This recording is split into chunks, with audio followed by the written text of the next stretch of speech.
Students ये NCERT exercise problem 2.18 from page number 62 of the solutions है। ठीक है, तो इसकी स्टेटमेंट रीड करते हैं। Calculate the mass of a non volatile solute, molar mass 40 gram per mole, which should be dissolved in 114 gram octane to reduce its vapour pressure to 80%।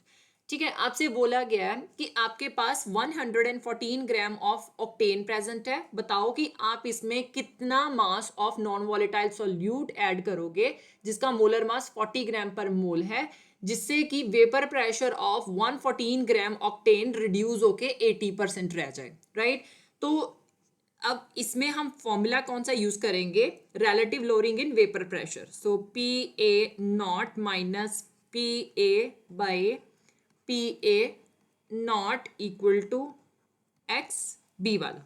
Right, अब पहला target हमारा क्या है कि हमने देखना है कि हमारे पास relative lowering in vapour pressure जो है वो कितनी आ रही है। ओके, सो इसमें इन्होंने बोला गया कि आपके पास जो वेपर प्रेशर है by the addition of non volatile solute वो रिड्यूस होके 80% हो गया है। राइट, तो इनिशियली ये 100% होगा। सो आप लिख सकते हो कि हमारे पास जो पी ए नॉट की वैल्यू है, मतलब कि जब मेरे पास pure 114 gram of octane present होगा तो उस टाइम पे इसका वेपर प्रेशर 100% आएगा। Right, so vapour pressure of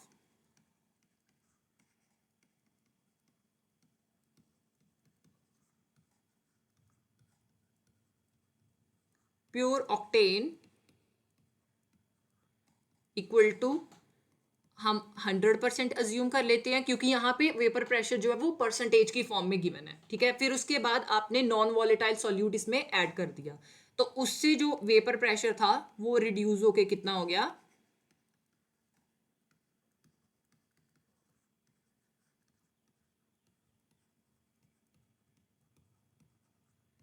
80% हो गया। राइट, ये हमारे पास पी ए नॉट की वैल्यू है।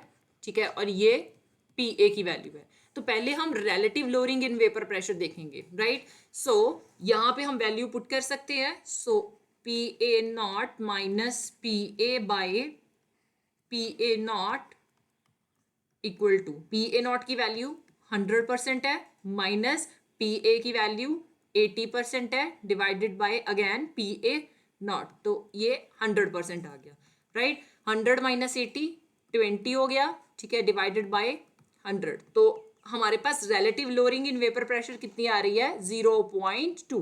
अब हमारा टारगेट क्या है कि हमने mass of non volatile solute find out करना है, तो वो हम एक्स बी की हेल्प के साथ फाइंड आउट कर सकते हैं। सो एक्स बी का फॉर्मूला क्या होगा? मैं यहाँ पे कंपोनेंट ए ऑक्टेन को मान रही हूं। ठीक है, और कंपोनेंट बी जो है वो सॉल्यूट को मान रही हूं।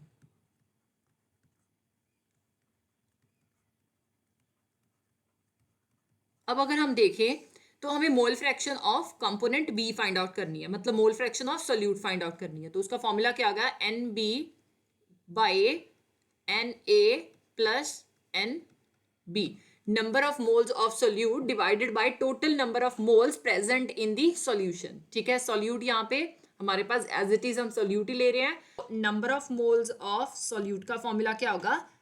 Actual mass of solute divided by molar mass of solute। ठीक है, अब हमारे पास एक्चुअल मास जो है वो गिवन नहीं है। ठीक है, तो एक्चुअल मास हमने फाइंड आउट करना है, तो एक्चुअल मास ऑफ solute हम x अज्यूम कर लेते हैं। So it is x gram. Molar mass हमारे पास गिवन है, so molar mass of solute equal to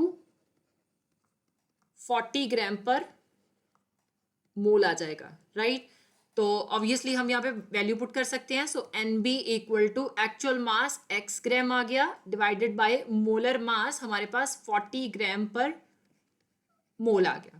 अब Na की वैल्यू निकाल सकते हैं। So Na equal to actual mass of octane divided by molar mass of octane. Right, तो actual mass of octane हमारे पास कितना गिवन है?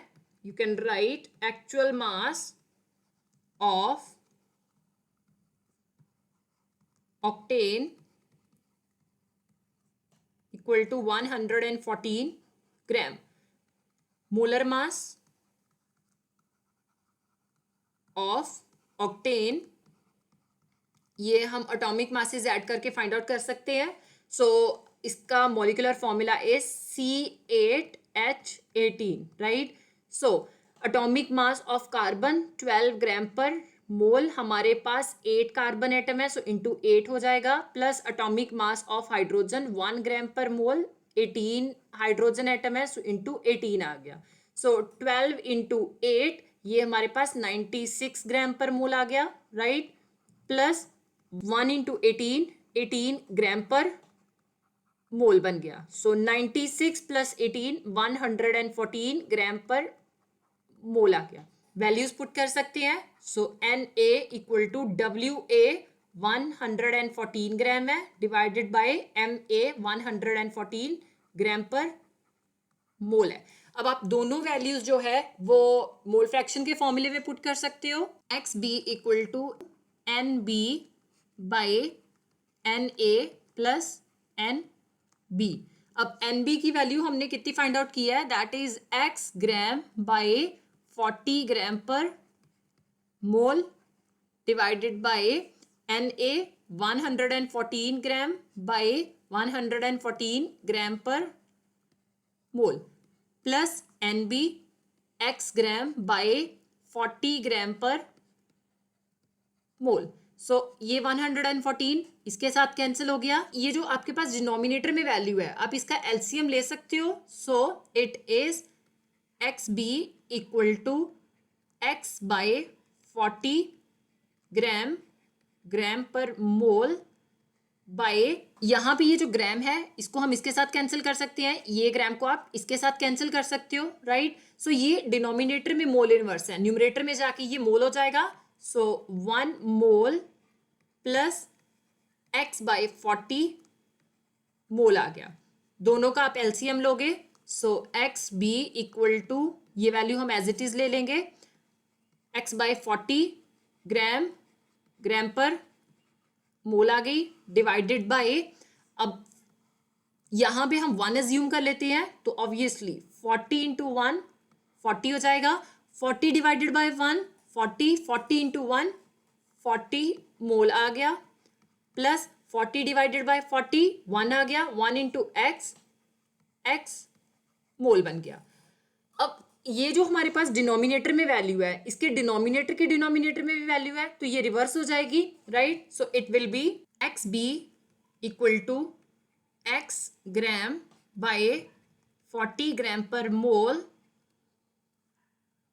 इंटू, ये जो वैल्यू है ये 40 by 40 mole plus x mole बन गया. सो 40 प्लस x मोल मैंने कॉमन निकाल लिया. अब यहाँ पे देखा जाए, ये ग्राम इसके साथ कैंसिल हो गया, यहाँ पे मोल इनवर्स है और यहाँ पे मोल है, तो ये मोल आप इसके साथ कैंसिल कर दोगे. XB जो है ये हमारे पास यूनिटलेस आता है, राइट. ये 40 जो है आप इसके साथ कैंसिल कर दोगे. सो X बाय 40 प्लस x आ गया, राइट. नाउ अब नेक्स्ट स्टेप क्या है हमारा, कि हमने जो फॉर्मूला किया था PA0 minus PA by PA0 equal to XB. अब दोनों वैल्यूज हम इक्वल कर देंगे. So relative lowering in vapour pressure कितनी आई थी, दैट वाज 0.2, ठीक है. XB मतलब मोल फ्रैक्शन ऑफ सोल्यूट, ये कितनी वैल्यू आ रही है, X बाय 40 प्लस x. ये जो 40 प्लस x है इसको आप क्रॉस मल्टीप्लाई कर दोगे, 0.2, ठीक है. 40 plus x equal to x आ गया. नाउ 0.2 इंटू 40 8 बन जाएगा, प्लस 0.2 इंटू x 0.2 x आ गया इक्वल टू x. ये जो 0.2 x है इसको आप दूसरी साइड ले जाओगे तो ये माइनस का आ जाएगा. So 8 equal to x minus 0.2 x आ गया. So 8 equal to x minus 0.2 x, हमारे पास 0.8 x बन जाएगा, ठीक है. x की वैल्यू आप फाइंड आउट कर सकते हो, 8 बाय 0.8 आ गया. सो ये आपने 0.8 जब 10 के साथ मल्टीप्लाई किया तो 8 आता है, ठीक है. तो obviously 8 divided by 0.8, your answer is 10. That means कि हमारे पास जो हमने अज्यूम किया था मास ऑफ सॉल्यूट, वो x की वैल्यू इक्वल टू 10 आ रही है, that means mass of solute equal to 10 gram आ रहा है।